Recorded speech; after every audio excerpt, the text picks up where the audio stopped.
আসসালামু আলাইকুম এভরিওয়ান, কেমন আছো সবাই? চিংড়ি মাছ দিয়ে অনেক ধরনের রেসিপি তৈরি করা যায়।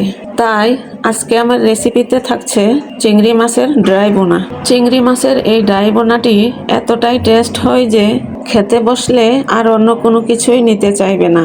চিংড়ি মাছের এই ড্রাই বোনাটি দিয়েই পেট ভরে ভাত খেয়ে নিতে পারবে ইনশাল্লাহ। তাহলে আর কথা না বাড়িয়ে চলো রেসিপিটি দেখে আসি। এই মুহূর্তে যে যেখান থেকে ভিডিওটি দেখছো প্লিজ একটি লাইক, কমেন্ট এবং শেয়ার দিয়ে যাবে।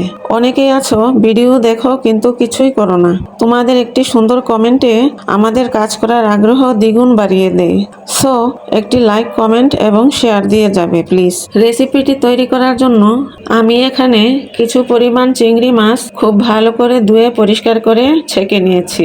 দেন চুলায় একটি প্যান বসিয়ে প্যানটি গরম হওয়া পর্যন্ত অপেক্ষা করব এবং প্যান গরম হয়েছে কিনা একটি ভেজাল উসনি দিয়ে এরকম করে মুছে চেক করে নেব। প্যানটি ভালোভাবে গরম হয়ে এলে দিয়ে দেব তেল এবং তেল গরম হয়ে এলে দিয়ে দেব হলুদ এবং লবণ দিয়ে মেখে রাখা চিংড়ি মাছ। মাছগুলো ছড়িয়ে এক পাশ ভেজে নেওয়ার পর অপর পাশ উল্টে হালকা করে ভেজে নেব, কারণ চিংড়ি মাছ বেশি ভাজতে হয় না, হালকা করে ভাজলেই রেসিপির টেস্ট ভালো হয়। এই পর্যায়ে মাছ ভাজা হয়ে গেলে প্যান থেকে নামিয়ে সেম প্যানের মধ্যেই দিয়ে দেব আরো কিছু পরিমাণ তেল এবং দিয়ে দেব কুচি করে রাখা পেঁয়াজ কুচি। এখন পেঁয়াজগুলোকে একটি হাতার সাহায্যে কিছুক্ষণ নেড়ে নেড়ে ভেজে নেব। পেঁয়াজগুলো ভাজা হয়ে গেলে দিয়ে দেব সামান্য পরিমাণ পানি। পানি দেওয়ার কারণ হচ্ছে শুকনো মশলা দেওয়ার পর মশলাগুলো যেন পুড়ে না যায়। দেন এক এক করে দিয়ে দেব হাফ চামচ করে হলুদের গুঁড়া, জিরার গুঁড়া, ধনিয়ার গুঁড়া এবং 1 চামচ মরিচের গুঁড়া ও পরিমাণ মতো লবণ। একটা কথা বলে রাখি, যে কোনো ভুনা, মাছ কিংবা মাংস, যে কোনো ভুনাতে পেঁয়াজের পরিমাণ এবং ঝালের পরিমাণ কিছুটা বাড়িয়ে দিলে রেসিপির টেস্ট কিন্তু অনেক ভালো পাওয়া যায়। এ পর্যায়ে সবগুলো মশলা খুব ভালো করে একটি হাতার সাহায্যে মিশিয়ে কিছুক্ষণ কষিয়ে নেব। মশলাগুলো কিছুক্ষণ কষিয়ে নেওয়ার পর যখনই মশলার উপর এরকম তেল উঠে আসবে তখনই বুঝতে হবে মশলাগুলো কষানো হয়ে গেছে। এ পর্যায়ে দিয়ে দেব ভেজে রাখা মাছগুলো এবং পরিমাণ মতো গরম পানি। আপনারাও চেষ্টা করবেন সব তরকারিতেই গরম পানিটাই দেওয়ার জন্য, কারণ গরম পানি দিলে রেসিপির টেস্ট ভালো হয়।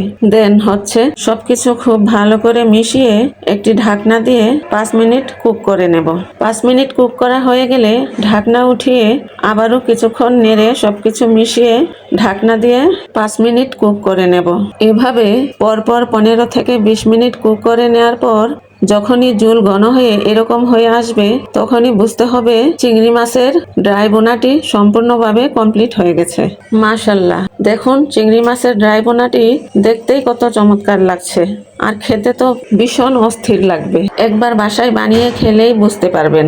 কাটা বাছার ঝামেলা নেই বলে পরিবারের ছোট বড় সবাই অনেক মজা করে খেয়ে নেবে এবং রেসিপিটি এতটাই টেস্ট হয় যে আপনি অতিথি আপ্যায়নেও এই চিংড়ি মাছের ড্রাই বোনাটি প্রেজেন্ট করতে পারেন। রেসিপিটি ভালো লাগলে এবং এরকম আরও মজার মজার বাঙালিয়ানা স্বাদের সহজ রান্না দেখতে হলে কেউ যদি ভিডিওটি ফেসবুক থেকে দেখে থাকো তাহলে একটি লাইক দিয়ে আমার পেজটিকে ফলো দিয়ে রাখবে।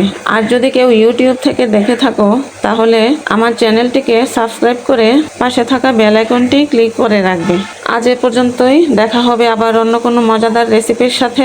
সে পর্যন্ত ভালো থেকো সবাই। আল্লাহ হাফেজ।